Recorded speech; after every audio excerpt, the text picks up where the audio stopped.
Silencio, por favor. La acusación constituida por doña María de las Mercedes López Casado tiene la palabra para informar. Con la venia de sus ilustrísimos señores. Esta acusación desconoce en su totalidad el mundo árabe. Nunca lo ha visitado. Solo tiene en su memoria desde niña que los Reyes Magos, en el día 5 de enero de todos los años, le traían juguetes. Y esos 3 reyes eran árabes. Y mi pregunta de unos años a esta parte es la siguiente. ¿Qué ha pasado con los árabes? ¿Por qué parece que nos odian? ¿Por qué actúan de esa manera tan horrible? ¿De respetarlos porque los Reyes Magos nunca fueron muy cercanos? ¿Pretenden acaso ahora que los tema? Esta es mi cultura como española, pero hace unos años, tratando de entenderlos, quería conocer a mis supuestos enemigos, comencé a leer sobre Modudi, Quoz y Jomeini, los 3 teólogos del movimiento islámico que en los años 70 propiciaron dicho movimiento y clamaron a la yihad. Comprendió entonces el problema entre el Islam y el Occidente, entre una cultura y otra. La primera, como todas las civilizaciones dignas de mención, persigue de manera permanente el conocimiento. Vemos árabes en todas las universidades de Europa. Es más, es un mandamiento de Mahoma para los suníes y de Alí para los chiíes. Su sociedad tiene una forma piramidal donde el sabio es su jefe político y religioso. La segunda cultura, la occidental, ha abandonado el conocimiento, es más, lo desprecia. Los valores para el mundo occidental son el dinero y el poder, o lo que es lo mismo, el poder y el dinero. Creo que por eso no nos entendemos. Es una labor tremenda la que ha de asumir el cuerpo diplomático internacional de todo Occidente, no de otra manera. Faltando en Europa filósofos y hombres de Estado, bueno, no sé si faltan, pero desde luego no están en el poder. No queda más que la intervención del diplomático. Esperemos que aparezca un consejero parecido a Grambela. La mayoría de las víctimas que sufrieron el horrible atentado del 11 de marzo del 2004 eran trabajadores, con ilusiones, como el caso de mi patrocinada, doña Mercedes López Casado, 27 años, recién casada, con un sueldo extraordinario como informática en bolsa, con grandes expectativas de promoción dentro de la empresa para la que trabajaba, es decir, en posesión de uno de los valores del mundo occidental. Otros eran estudiantes. ¿Quién sabe si hemos perdido ese hombre de letras que hubiera podido entenderse con el mundo árabe?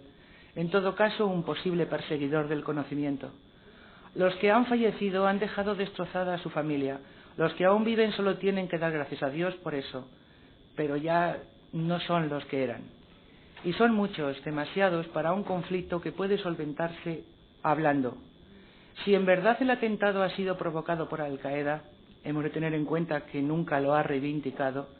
Digo a esta organización que han perdido posiblemente casi 200 oportunidades por un lado y otras 1.800 por el otro para un entendimiento entre ambas civilizaciones, porque lo que han producido es la multiplicación por 10 de la suma de ambas cantidades, pero de odio, y con odio no puede haber entendimiento.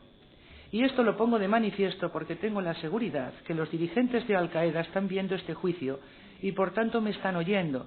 Y les digo que yihad o movimiento para solucionar su situación sí, pero esta no es la forma. La mayoría de los españoles no quisimos intervenir en Irak, ni queremos intervenir en Afganistán, ni en Haití, en ayuda humanitaria, como se dice ahora, el hecho de ir a la guerra.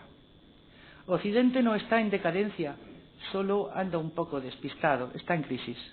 Esta acusación quisiera establecer los matices incluidos en la última intervención ante esta sala, tratando solamente de aclarar a la misma sus pretensiones procesales en cuanto a este largo proceso que ha tratado de esclarecer lo ocurrido el fatídico día 11 de marzo del 2004. En cuanto a la autoría de los hechos, en ningún momento se ha dudado de la misma, al contrario de lo que se haya intentado dar a entender a la sala y por extensión a la opinión general. Esta acusación solamente se ha ceñido al tan esgrimido rigor y la tan reclamada dureza de la ley en cuanto a hechos como el del 11 de marzo. Si bien es cierto que se han acumulado más que suficientes pruebas para la condena de los imputados, esta acusación, ciñéndose a ese rigor profesional, no ha podido encontrar dicho rigor profesional en las declaraciones y actuaciones de algunos de los testigos y peritos que han venido declarando en este proceso, debido a las manifiestas contradicciones encontradas en sus testimonios. Muchos de los testigos protegidos y peritos no han colaborado en este juicio sembrando de dudas a esta acusación y, lo que es más grave, a la opinión pública, y ello prácticamente desde el principio de la vista. No era posible hacer preguntas a testigos que se supone persiguen el mismo fin que esta acusación, que no es otro que el castigo de los culpables. Cuando se sabe siempre la respuesta, no me acuerdo de quienes me acompañaban y no sé quién dio la orden. Y precisamente testigos y peritos que tienen o deberían tener un orden jerarquizado y conciencia de grupo. Por otra parte, hemos oído en esta sala que cuerpos de la seguridad del Estado, como los TEDx, empleemos el término oficiales, se han quejado porque otros cuerpos no les han dejado operar, siendo que aquellos que les sustituyeron no tenían ni cualificación ni medios para hacerlo. A esta acusación no le ha quedado claro el motivo de la reunión de los implicados en el atentado en el piso de la calle Martín Gaite de Leganés. Tampoco le ha quedado claro por qué Abdelhajid Bouchard, en su rápida huida hacia Europa del Este, se dirige hacia el oeste y se entretiene 2 días entre Bilbao y San Sebastián. Por ello, teniendo en cuenta las pruebas suministradas y los testimonios oídos por esta parte, no nos queda más que retirar ciertas acusaciones, las cuales, dejando a un lado sus subjetividades y campañas en contra de la libertad o los derechos fundamentales, no se han tenido claras en ningún momento, por más que ciertas acusaciones quieran demostrar. Esta parte considera que el proceso ha sido llevado magistralmente durante todo este tiempo que ha durado. No se pone en ningún momento en duda la valía profesional de esta sala, el señor presidente insuperable, los 2 magistrados, el Ministerio Público, la Secretaría, y por ello se pide que tampoco se dude de la profesionalidad de esta parte, que solamente ha tratado de defender los intereses de su patrocinada, doña María de las Mercedes López Casado.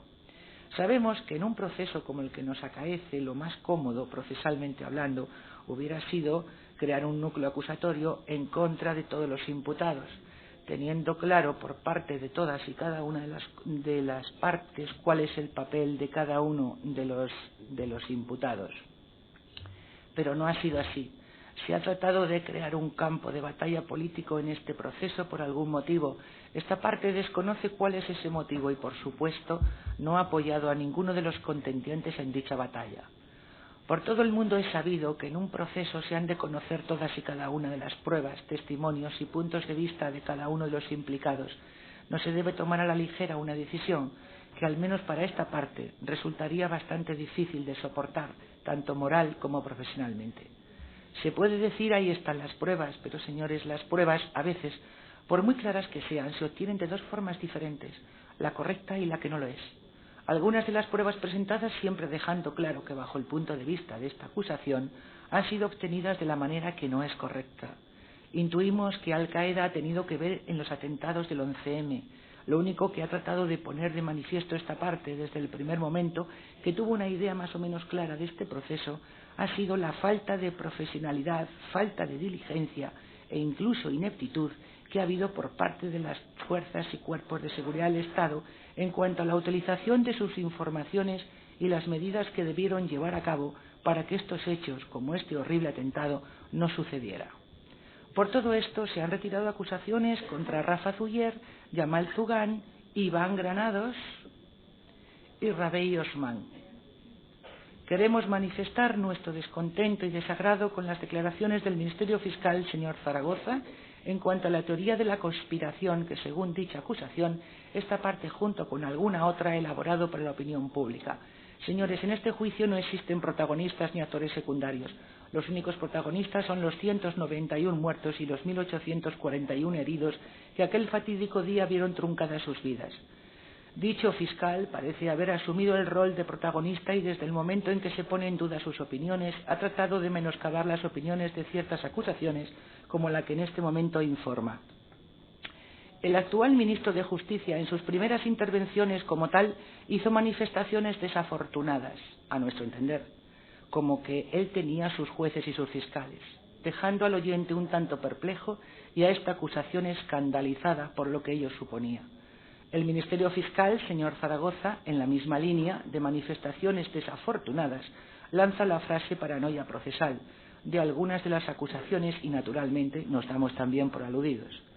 pero solo son manifestaciones desafortunadas, tanto de uno como de otro, que no deben tener en modo alguno inquietar las conciencias de los aquí presentes y mucho menos apartarnos del objeto que nos trae aquí. Personalmente creo que se ha perdido la noción del objeto de este juicio, ya que se trata de aplicar la ley a los culpables de los atentados, no de tratar de imperar sobre las opiniones de otras acusaciones. Durante todo este proceso se han intentado, tanto por parte de las acusaciones como de las defensas, esclarecer los hechos y antecedentes acontecidos antes, durante y después de los atentados del 11M. Si realmente esta parte ha llevado a equívocos con sus pocas intervenciones, poquísimas, a la sala, quede claro que en ningún momento se ha tenido esa intención. Las actuaciones de esta parte han sido movidas por la protección de los intereses de nuestra defendida, que siempre quiso saber de los autores de este atentado. Y, por qué no decirlo, alguna que otra vez la mera curiosidad sobre un hecho tan relevante. Si se ha de decir que los imputados son culpables de dichos hechos delictivos, por supuesto que lo son, y por ello han de recibir su justo castigo. Si se ha de decir que los imputados son los únicos culpables, no nos queda más remedios que decir que no, sin señalar a los supuestos culpables de la teoría de la conspiración, pero hemos de rendirnos ante ciertas evidencias, y una de ellas es que lo que se dice, claro, este proceso no ha sido. Tras esta explicación que creíamos necesaria para la sala, solamente nos queda pedir que las pretensiones de nuestras representadas sean tenidas en cuenta debido al trauma tanto físico como psíquico al que fue y sigue sometida. Y por supuesto, y como no podía ser de otra manera, pedir a las fuerzas y cuerpos de seguridad del Estado que estos hechos no vuelvan a suceder en ningún caso, que la información entre los distintos cuerpos de seguridad sea constante y transparente, y por supuesto que impere la ley en cada uno de los actos que realicen. Pedir, por supuesto, que se tengan presentes todas y cada una de las acusaciones propuestas por esta parte, haciendo cumplir a los imputados las penas correspondientes como pago de sus acciones. En cuanto a las penas, nos adherimos a las solicitadas por mi compañero José María de Pablo, de la Asociación 11M, y don Juan Carlos Segura, de la acusación de Ángeles Pedraza y otros. Y en cuanto a la responsabilidad civil, sirva este informe como ampliación al escrito de conclusiones ya presentado en días anteriores y teniendo conocimiento que la asociación A1, de la que mi defendida es asociada, ha solicitado para ella una cantidad distinta a la solicitada por esta acusación, nos adherimos a la misma en cuanto a la cantidad solicitada por dicha asociación. Y asimismo solicito costas. No quiero terminar esta intervención sin agradecer al Tribunal su capacidad de trabajo, su gran valía profesional y el trato recibido por esta acusación, así como agradecer al señor secretario el esfuerzo realizado durante todos estos meses en sus interminables lecturas, a la fiscal doña Olga Sánchez por el ingente trabajo realizado durante todos estos meses y los 3 años anteriores, así como por su especial simpatía, y cómo no agradecer y felicitar al fiscal don Juan Carlos Bautista por el informe magistral con que nos regaló el otro día, y cómo no a don Juan Manrique. Nada más, señores, ya he terminado. Gracias. La acusación constituida por doña María Isabel Ruiz Borrallo tiene la palabra. Con la venia de la excelentísima sala, después de lo que ha oído este letrado, de lo que ha oído toda la sala, esta mañana en boca de mi compañero Álvaro Sanz y esta tarde con la magistral intervención de mi compañero Gonzalo Boyé, no quiero ser reiterativo y no quiero cansar la atención ni de la sala ni de los compañeros que tienen la amabilidad de escucharme. Por lo tanto, intentaré ser muy breve. Pero sí que es cierto que este letrado tiene que señalar que todo el país, todo el mundo, todo español al que alcanza el uso de la razón, ha estado pendiente de todo lo que se ha dicho, de todo lo que se ha escuchado, de todo lo que ha sucedido en este tribunal.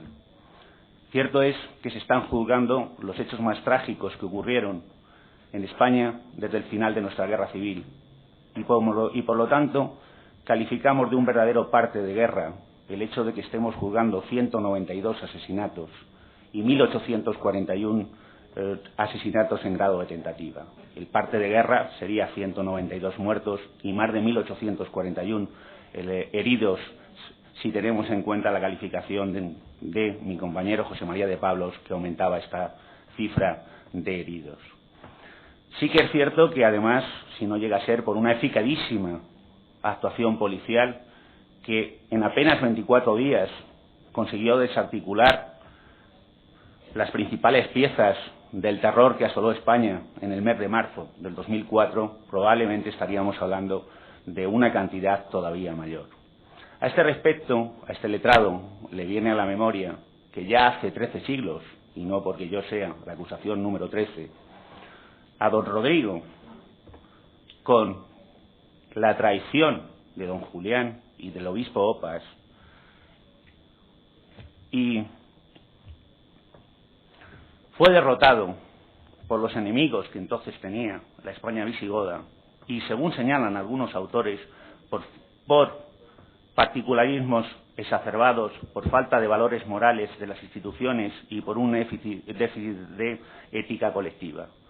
En aquel momento también don Rodrigo andaba combatiendo a los vascones del norte que se habían sublevado contra el reinado que en ese momento tenía en España. A este episodio nuestra historia le ha llamado la crónica sarracina.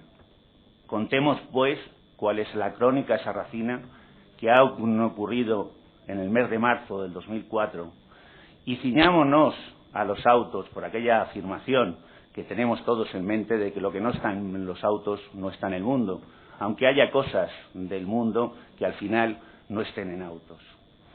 A este respecto, y contestando a alguna de las acusaciones que ha podido poner en duda el hecho de que nuestro país sufrió un ataque terrorista vinculado a su participación en la guerra de Irak, tengo que señalar que el testigo Jaizán Amira Fernández, que compareció en esta sala, señaló que ya existía un comunicado en Irak que señalaba que había que realizar 2 o 3 golpes dolorosos en España para cambiar la posición que ésta tenía en el conflicto.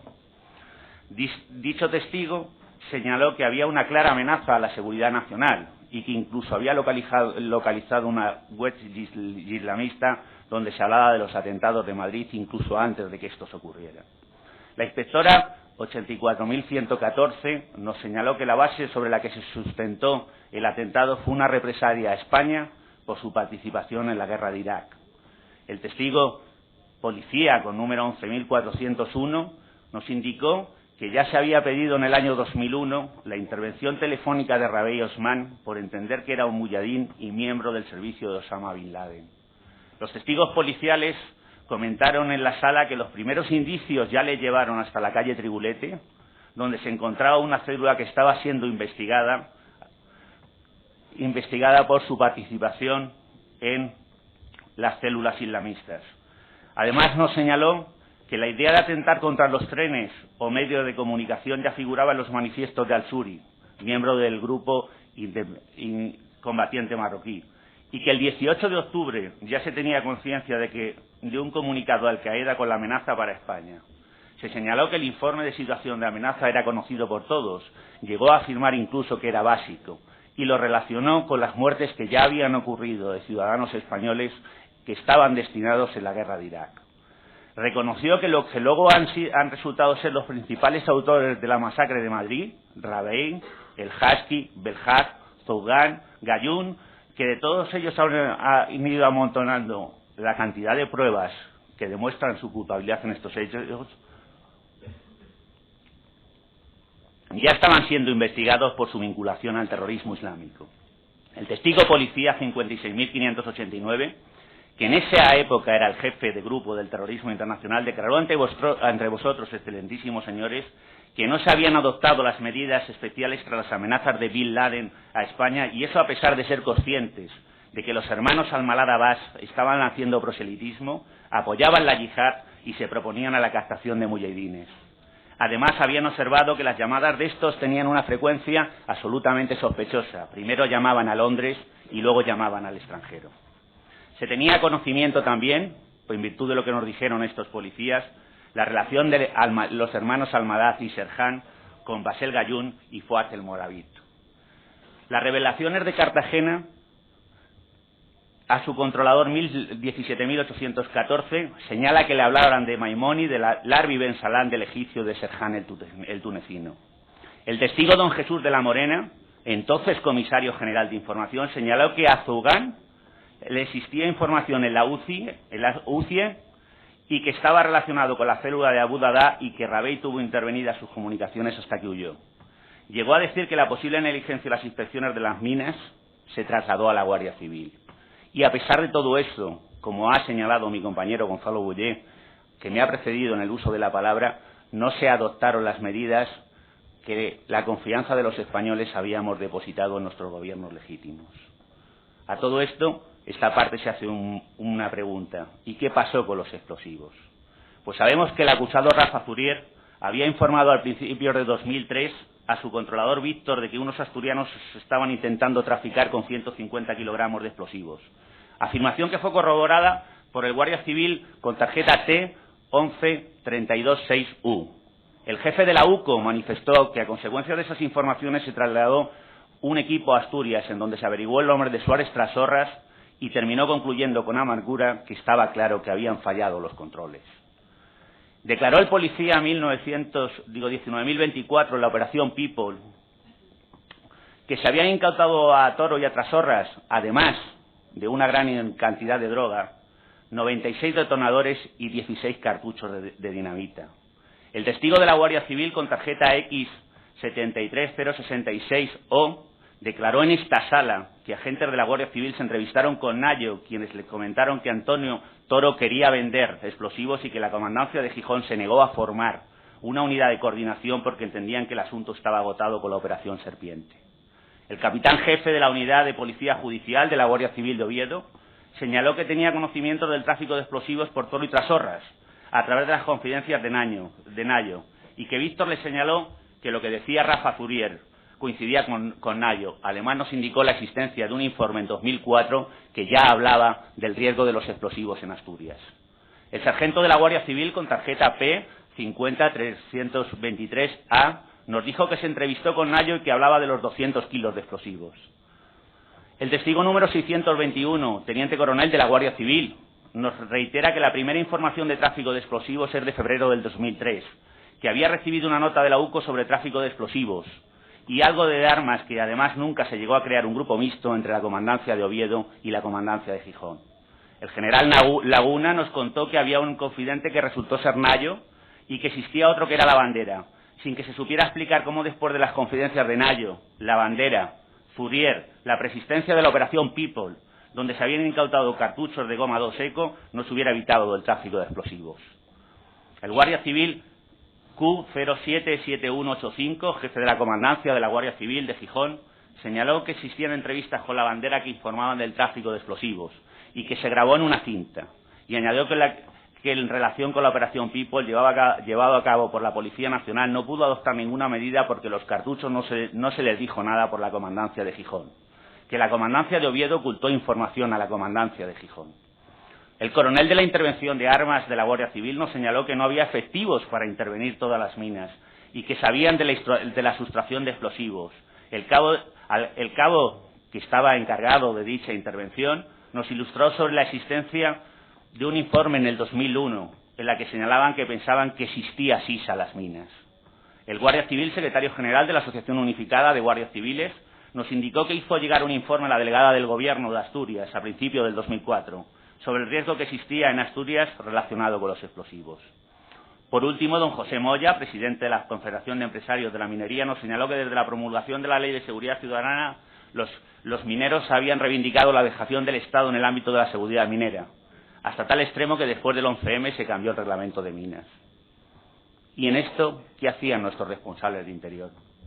Antes de los atentados del 11M, mirar para otro lado. Después del atentado del 11M, andaban preocupados en trasladar a la opinión pública si lo que estalló en los trenes era tiradín con cordón detonante o si existían antecedentes de intentos de acciones anteriores que pudieran justificar tanto fallo de control. Y ello a pesar de que, como señaló don Carlos Corrales Bueno, jefe de la Comisaría General de la Policía Científica, en la tarde del 11 de marzo le confirmaron a través del subdirector general operativo la vinculación islamista con los atentados. Este último, según lo declarado en esta sala, al mismo tiempo que daba veracidad a la cinta que había aparecido en la M30, le había trasladado al Ministerio del Interior que lo que había explotado los trenes no era titadine, o que incluso el comisario general de Seguridad Ciudadana, don Santiago Cuadro Jaén, señalara también ante vosotros, excelentísimos señores, que nunca había dicho que fuese titadine con cordón detonante. Y es que al final, el debate que se ha suscitado en los medios, y que sí que creo que ha contaminado a las partes que hemos intervenido en esta sala, ha girado en torno a qué estalló en los trenes, aunque más bien podemos decir qué dinamita estalló en los trenes. Pues desde el primer momento no ha habido duda de lo que estalló en los trenes, era dinamita. Así el controvertido Sánchez Manzano, sobre el que algunas de las acusaciones solicitan su procesamiento, indicó que en su unidad no se puede determinar el tipo de explosivo. Se puede determinar el tipo de explosivo, pero no la marca comercial. Que a las 12 de la mañana se habían hecho los primeros análisis que determinaban lo que había estallado de los trenes y que eso era dinamita. La magnífica perito 17.632, la químico de los TEDAS, que ha realizado miles de informes a requerimiento judicial, y no solamente la de los asesinos de ETA, nos indicó que había analizado 12 focos y que en 10 de ellos detectó componentes de dinamita, para terminar diciendo que ella no pudo determinar tampoco la marca comercial concreta que había explotado en los focos, que a sus superiores les manifestó que era dinamita. Además dio un dato que a este letrado sí que le ha invitado a la reflexión. Las primeras noticias que da este perito, lo que traslada a sus compañeros, tiene que ser verídico.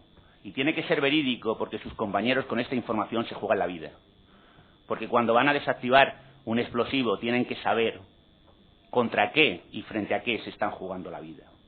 El inspector jefe de los TEDAS de Madrid, el testigo con carné 28.296, nos indicó que en los trenes había estallado un explosivo de alta velocidad. Y en esto yo además discrepo con mi compañero Juan Carlos Rodríguez Segura, porque nos dijo más. Nos dijo que descartaba la goma 12F y que descartaba el titadín. Este último lo descartaba por el color del humo, que él señalaba que al ser blanco era totalmente dispar al humo oscuro que debe ser típico del titadine. Nos añadió que la goma 2 Eco, al llevar nitroglicol en mayor cantidad, tiene una línea de detonación más alta que los explosivos antes citados. Y este testigo, del cual sus conocimientos depende la vida, su vida y la de sus hombres, descartaba que lo que estallara en los trenes fuera titadine. Los peritos del tribunal, de este tribunal, que fueron propuestos por todas las partes, mantuvieron alguna discrepancia sobre la muestra 1, la famosa muestra que se recogió en el pozo. Pero coincidieron en varios aspectos que esta parte no tiene más remedio que resaltar. Que la contaminación es posible, y así lo hacen constar en la página 18 del informe que prestaron al tribunal al señalar: se procede al desempaquetado, fotografiado e introducción de las muestras en recipientes herméticos de vidrio, evitando de esta forma posibles contaminaciones durante el transcurso del estudio realizado. Señalaron que había conformidad entre todos los peritos que las sustancias que no habían explotado, que aquellas que habían analizado eran goma 2 Eco, y que además era posible la teoría de la contaminación que aparecían en estos explosivos no explotados como sustancias extrañas. A este respecto, merece la pena destacar la prueba más que evidente que en la muestra 10.1C, que sí que contenía DNT, frente a la muestra 9.5 y la muestra 10.2, que no lo contenían, aunque todas ellas pertenecían al mismo cartucho de goma 2 Eco. Escribió un periodista, utilizando un símil futbolístico, que cuando se realizaban pruebas y algún balón quedaba en la línea de meta, el excelentísimo señor presidente con sus preguntas los remataba a gol. Pues bien, a preguntas del excelentísimo señor presidente, los peritos de este tribunal coincidieron que la contaminación de las muestras de explosivos que no habían explotado no eran fruto de la voluntad humana. Es decir, que se habían contaminado de cualquier otra forma, excepto de una manera absolutamente premeditada. Los peritos que tenían experiencia en explosivos, y sin intentar desmerecer a ninguno de los que comparecieron, señalaron que habían analizado titadine y que nunca había aparecido estalato de dibutilo, componente típico de la goma 2 Eco, que sí aparece en la mayoría de los focos, incluido en la controvertida muestra 1 de la estación del Pozo. Por ello, excelentísimos señores, y dado que lo que explotó en Leganés y se robó en Asturias era goma 2 Eco, y aplicando la teoría de la prueba por indicios también a lo que estalló en los trenes, es decir, una prueba derivada o incidiaria, podemos concluir que lo que efectivamente estalló fue la goma 2 Eco. Es decir, existe una pluralidad de indicios que apuntan a la existencia de este explosivo, los que no explotaron, los que se recogieron en Leganés, los que se robaron en Asturias. Y en un enlace directo y preciso nos lleva a concluir que aunque los peritos del tribunal no puedan acreditar prueba directa al 100% la marca comercial que estalló los trenes, lo que ya nos había dicho Sánchez Manzano y la perito de los CEDAS, esta pluralidad de indicios y su lógica conexión nos indica que lo que estalló los trenes fue goma 2 eco.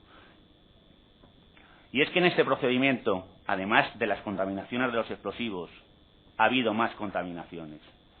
Y ello se debe a que la persistencia de una comisión política, que acabó con distintas versiones según se era de uno u otro signo, ha paralizado a la sociedad, de tal forma que partiendo de aforismos persistentes y mantenidos a toda costa, todo lo que iba ocurriendo en esta sala se iba celebrando por unos o por otros según les fuera o no dando la razón. Lo cierto y verdad es que las acusaciones formalmente sí que estamos de acuerdo. Y decimos formalmente porque todas las acusaciones hemos estado sustancialmente de acuerdo con el Ministerio Fiscal. Todas las acusaciones, incluido el Ministerio Fiscal, estamos de acuerdo que aún faltan personas responsables de estos desgraciados hechos por juzgar. La inspectora 84.114 nos dijo que aún faltaban perfiles genéticos por determinar. Y todas las acusaciones, adhiriéndonos a lo relatado por el Ministerio Fiscal, entendemos que existe una aluvión de pruebas contra los procesados para justificar las importantes condenas que todos nosotros pedimos. La viuda que represento, Isabel Ruiz Borrallo, y el huérfano que dejaron los terroristas, me piden que traslade al Ministerio Fiscal y en la persona de Olga Sánchez su profundo agradecimiento por el trabajo realizado. Cuestión que hago en este momento al mismo tiempo que le traslado públicamente mi afecto y mi solidaridad. Bien debéis haberlo hecho, señora, cuando lo sustancial todas las acusaciones nos hemos remitido a vuestro relato de hechos probados y a vuestra fundamentación jurídica. Como discrepancia que mantiene esta acusación con el relato del Ministerio Público, nosotros sí que hemos acusado a Rafa Zurier y a Rafa Chisaglif como culpables de un delito contra la salud pública. Y por ello se solicitan las penas correspondientes en nuestro escrito de calificación, al entender que el hallazgo realizado en el domicilio de Hamid Almidán, junto con las reuniones que mantenieron los dos acusados, con Suárez Trasorras y Antonio Toro, donde se produce el intercambio de droga por explosivos, les hace nuestro entender culpables del mencionado delito. En lo demás, me adhiero, como han hecho las acusaciones que han precedido, a lo manifestado por el Ministerio Público y especialmente a lo señalado por mis compañeros Antonio Segura, Antonio García, Gonzalo Boyet y Álvaro Sanz, y al que harán después de este letrado María Ponte y a los que harán después de este letrado María Ponte y la acusación número 16. Agradezco, junto con Aileno Murillo y Gabriela Antón, quiero mostrarles públicamente el agradecimiento por el trato que han tenido con este letrado. En cuanto a la petición de responsabilidad civil a las víctimas a las que represento, quiero adherirme a lo manifestado por mi compañero Ricardo Ruiz de la Serna y a lo que señalen en su momento la acusación número 16. Las peticiones que hacemos en concepto de responsabilidad civil son fruto del acuerdo, como ha salido de los medios de comunicación, de todas las acusaciones que hemos estado personadas, y a las indicaciones de mi compañero, con el que no coincido con su informe, pero al que sí que me une amistad, Rodríguez Segura, que tenía muchísima más experiencia que este letrado en lo que es las peticiones de indemnización por actos de terrorismo. Por último, excelentísimos señores, si dado como se ha señalado en esta sala existe un saco de pruebas en contra de los procesados, les ruego una sentencia acorde con el daño causado, en que las víctimas tengan la sensación de que a su extremo dolor, del que no se podrán reponer, sí que se une un efectivo ejercicio de la Administración de Justicia. Quiero también pedirle disculpas por los errores que haya podido cometer este letrado, que ha sido alguna que otra vez reprimido por el excelentísimo señor presidente, que vivía el 11 de marzo en la avenida de Santa Eugenia, a escasos 50 metros de donde estalló uno de los trenes, y que lleva 18 años defendiendo a los trabajadores a los que les estalló los trenes ese desgraciado día del 11 de marzo. Nada más no tengo que decir, nada más que darle muchas gracias a todos por su atención. Gracias.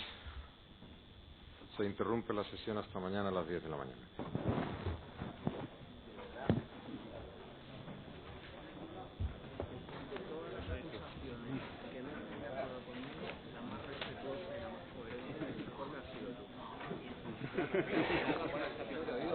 Muchas gracias, hombre.